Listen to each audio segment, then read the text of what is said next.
Benefits of drinking green tea before sleeping. People make many things a part of their diet before sleeping to get better sleep. One of these is green tea. Know in detail the benefits of drinking green tea before sleeping in this article. Improve sleep quality. To improve your sleep quality, you can drink 1 cup of green tea every day before going to bed. It contains amino acids and anti-anxiety properties.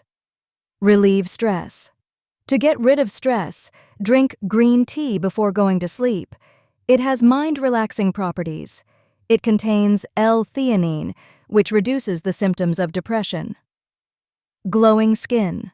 To make the skin glowing and youthful, you can drink green tea. Its antioxidant properties improve skin tone.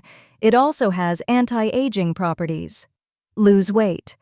Drinking green tea before sleeping helps you in weight loss. It improves digestion.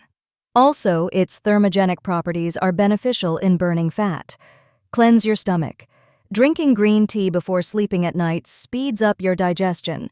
It helps in clearing the stomach better in the morning. What kind of green tea should you drink before bed? Before going to sleep, you can drink slightly lukewarm and cold green tea. You get all these benefits by drinking green tea before sleeping.